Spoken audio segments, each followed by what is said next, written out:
Hey folks, I'm Mark. You're watching Trapper Woody. We got a snow day today. We're in the house, can't do anything.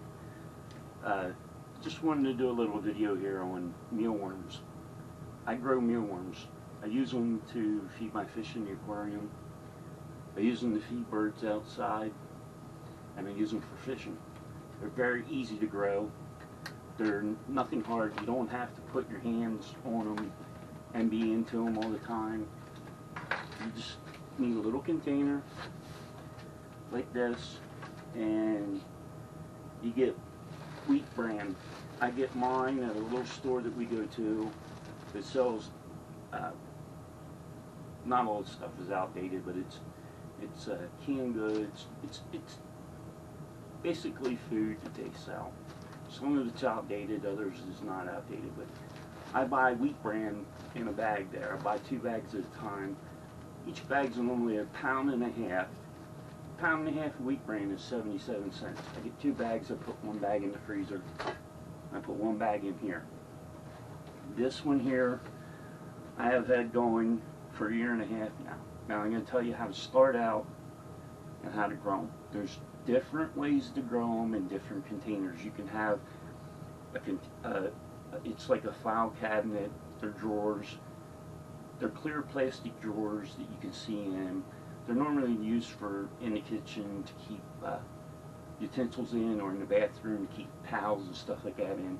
They're four drawers. The bottom drawer is usually the deepest one. Well, you can use that.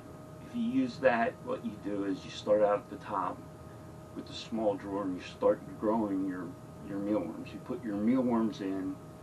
You feed them with the wheat bran and potatoes and celery. You can give them tomatoes. You can give them the rinds off of watermelon, cantaloupe, honeydew, peppers. And you can peelings off of your potatoes. You can feed to them. You don't have to have hands on them. You can just sit them down and forget about them for a while. When you first get your mealworms, I buy mine from either online, from a dealer online, or I get them from a local wholesale bait shop. I buy them 1,000 at a time whenever I want to start this. Or if I don't have a lot of big ones in here and I just have little ones, I'll buy 1,000 of them, I'll put them in here, and I'll use the big ones as the other ones get bigger, and it gives me more and more. Like this one here has been a year and a half that I've been growing them. You just take a potato, cut them up, put them in. Like I said, you don't have to have your hands on them. You don't have to be touching them. You don't have to be working with them. I'm trying to find you a little beetle right now. They were here a little bit ago. They probably went down in here. I'll find one here somewhere. They're going to hide, which they do. You get them, they go down in. They go down in, they lay their eggs down in wheat bran. But there'll be little black beetles. They'll actually start out, a light brown color. And then as they get older, they'll turn black like this.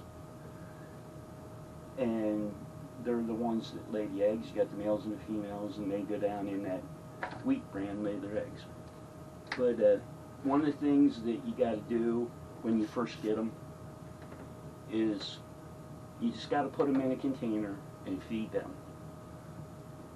I didn't know this until probably about a month or 2 ago. They usually feed them a juvenile hormone, I think it was that I was told, that it keeps them in the mealworm stage and keeps them from turning into the beetle. What you got to do is you got to feed them for a couple weeks, and then they will pupate. They'll go into the pupa and turn into the beetle, and then they'll start laying their eggs for you. Once you get these going, if you use them sporadically, you will have mealworms for a long time. I don't have any big ones in here right now. I've been feeding the birds, feeding the fish. Haven't been fishing because it's winter right now, and there's not that good of ice on the lakes right now, but there's about what I got right now. I don't know if you can see that little one, but there's smaller ones than that yet in there. This is really easy to do. I just started them, drilled some holes in the lid, and set them down here in the studio. And every once in a while, I'll open it up, look and see if there's beetles in there. I'll scoop around, see if we got small ones in there or not. Yeah, there's a little one. But I just wanted to show you that. Something that I do. That was not something that my brother taught me. That was something that I started on my own. I actually talked to my brother one day about it, and he was feeding, before he died, he was feeding, I think it was 3,000 mealworms a week to his birds that were on his back porch in his backyard. And I said to him, I said, why don't you grow them? And he said, I don't have time to do that. I said, you don't need time to do that. All you need to do is set them up, forget about them, give them some vegetables every once in a while to keep them fed and keep them growing. Take out what you want. He said, no, but that's a good idea that you're doing. It's a great thing.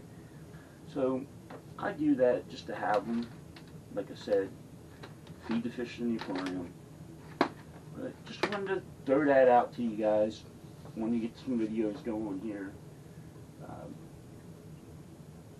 Just wanted to thank everybody for liking the videos, and just give me some comments every once in a while. Tom up there at East Range Woodsman up in Maine, he's been commenting pretty good, and so has Hunting Farmer, who's also a Pennsylvania guy. But give me comments about what you like in it. If you like the idea that you can grow them, let me know. If you grow them yourself, let me know how you do it. Just give me a little feedback on what you're doing. I just wanted to bring that to you, so that's it for today. And I'll see you in the next one.